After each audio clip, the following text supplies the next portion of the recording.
Hello students, आज आपण आपलं 10th स्टँडर्डचं मॅथ्स 1 सब्जेक्टमधला चॅप्टर नंबर 3 जो आहे अरिथमेटिक प्रोग्रेशन, त्याला सुरुवात करणार आहोत.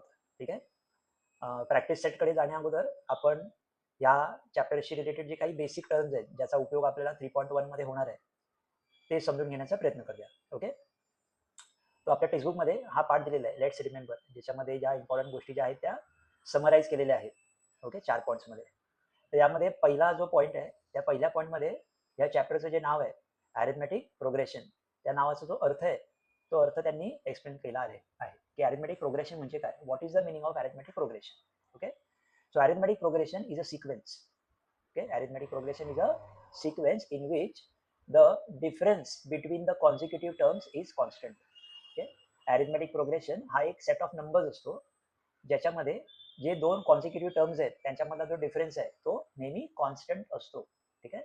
आता ह्याचा अर्थ काय आहे ते आपण जरा एक एक्झाम्पल घेऊन समजून घेण्याचा प्रयत्न करूया. Okay, first example. Okay, suppose if I write numbers, आपले जे नॉर्मल नंबर्स आहेत 1 2 3 4 5 6. ओके, आता हे असे मी नंबर्स पुढे अजून लिहित जाऊ शकतो, राईट. ओके, या नंबर्समध्ये हे जे नंबर आहे, फॉर एक्झाम्पल हा नंबर 1 जो आहे तो आहे टर्म 1. मग त्या टर्म 1 ला शॉर्टमध्ये मी लिहू शकतो T1. ओके, हा जो 2 आहे तो आहे टर्म 2, दॅट इज T2. हा जो 3 आहे दॅट इज टर्म 3. 4 आहे that is term 4. 5 is term 5. 6 is term 6.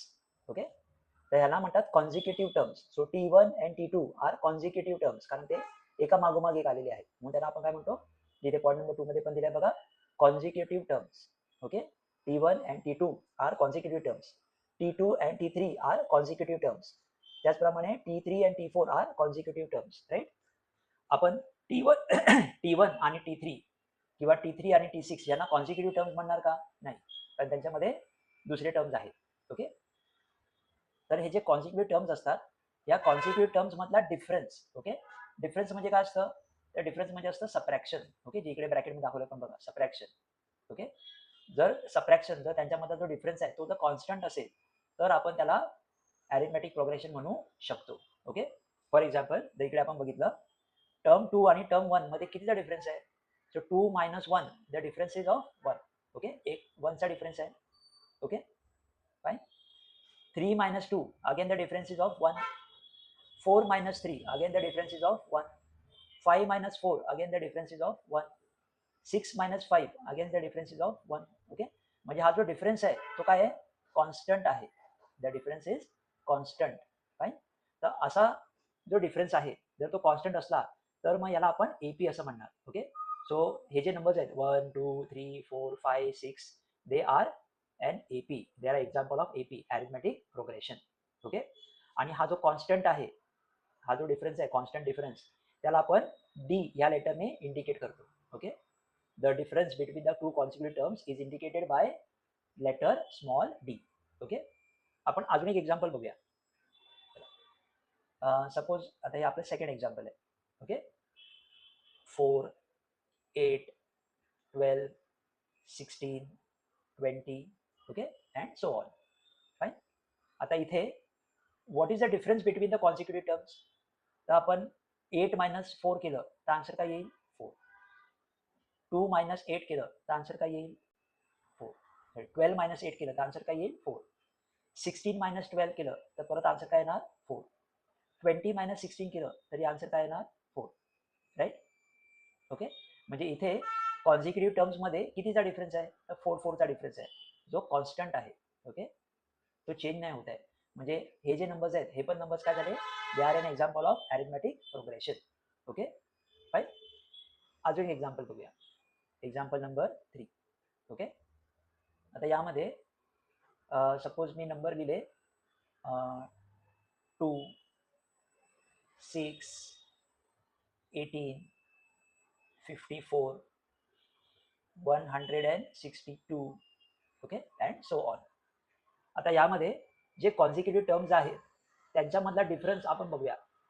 तर 6 - 2 डिफरन्स कितीचा आहे, 4. राईट. 18 - 6 तर डिफरन्स कितीचा आहे, 12. ओके, 54 मायनस 18 तर डिफरन्स कितीचा आहे 36चा आहे. ओके 162 मायनस 54 तर डिफरन्स कितीचा आहे 108चा आहे. ओके म्हणजे इथे आपण बघू शकतो की जो डिफरन्स आहे तो सेम नाही आहे. It is not a constant. The difference between the consecutive terms is not constant. That means this set of numbers is not an arithmetic progression. Okay हे कॉन्स्टंट नाही आहे. It is not constant. Fine. That means D is not a constant. Fine. हा constant नाही आहे म्हणून याला आपण AP असं म्हणणार नाही. Okay this is not going to be called as AP. Okay fine. Okay लक्षात येते आपल्याला हे की एपी का नाही येते कारण हा टर्म जो डिफरन्स आहे दोघांमधला तो कॉन्स्टंट नाही आहे. ठीक आहे तर आपण अजून एक एक्झाम्पल बघूया. Example number 4. तर यामध्ये आपण सपोज नंबर घेतला 8 5 2 -1 -4 अँड सो ऑन. ओके आता यामध्ये डिफरन्स बघा 5 मायनस 8 तर डिफरन्स कितीचा येणार आहे -3. Okay because we are subtracting greater number from smaller number. Okay -3. 2 minus 5 again the difference is 3 -3. Okay -1 -2 the difference is 3 -3. -4 -1. Okay -4 -1 so again the difference is going to be -3. Okay fine हे बघा मी करून दाखवतोय -4 -1 so that will be equal to -4 plus 1. So -4 plus 1 will be -3. Okay तर इथे आपण बघू शकतो की जो डिफरन्स आहे तो काय आहे कॉन्स्टंट आहे. म्हणजे इथे सुद्धा this sequence this numbers are example of AP. Okay म्हणजे इकडे हे जे पॉईंट नंबर 3 मध्ये जे सांगितले ना त्यातली एक गोष्ट आपल्या लक्षात आली बघा की जो डिफरन्स आहे ना डी तो पॉझिटिव्ह सुद्धा असू शकतो तो निगेटिव्ह सुद्धा असू शकतो किंवा तो झिरो सुद्धा असू शकतो. आपण पॉझिटिव्हचं एक्झाम्पल बघितलं आपण निगेटिव्हचं एक्झाम्पल बघितलं आपण झिरोचं एक्झाम्पल बघूया. ठीक आहे तर आता जर डी 0 असेल तर आपला जे नंबर्स आहेत ते नंबर्स कसे दिसतील तर बघा 3 3 3 3 3 अँड सो ऑन. आता हा जो सिक्वेन्स आहे हे जे नंबर्स आहेत हे पण एपी आहे. काय एपी आहे कारण यांच्यामधला जो डिफरन्स आहे आता 3 - 3 इज 0 3 - 3 0 3 - 3 0 3 - 3 0 म्हणजे हा जो डिफरन्स आहे तो डिफरन्स काय आहे कॉन्स्टंट आहे. भले तो 0 का असे ना पण तो कॉन्स्टंट आहे. तर याला पण आपण काय म्हणणार एपी असं म्हणणार. ठीक आहे तर आय होप तुम्हाला थोडी आयडिया आली असेल की एपी म्हणजे काय. तर एपी म्हणजे it is a sequence of numbers जिथे जे दोन कॉन्सिक्युटिव्ह नंबर्स आहेत जे दोन कॉन्सिक्युटिव्ह टर्म्स आहेत त्यांच्यामधला जो डिफरन्स आहे तो डिफरन्स नेहमी कॉन्स्टंट असतो. तो कॉन्स्टंट आपण स्मॉल डी या लेटरने इंडिकेट करतो आणि ही डीची जी व्हॅल्यू असते ती पॉझिटिव्ह असू शकते ती निगेटिव्ह असू शकते किंवा ती 0 सुद्धा असू शकते. It can be 0 also. Okay fine. आता पॉईंट नंबर 4 मध्ये काय सांगितलंय ते जरा समजून घेण्याचा प्रयत्न करूया. ठीक आहे पॉईंट नंबर 4 मध्ये काय म्हणतायत that if the first term is A.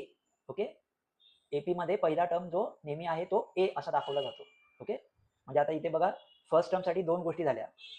First term in an AP can be indicated by 2 ways. It can be shown as term 1 also and it can be shown as A also. ठीक आहे मग हा ए आणि हा term 1 हा नेहमी same असतात. A is equal to term 1.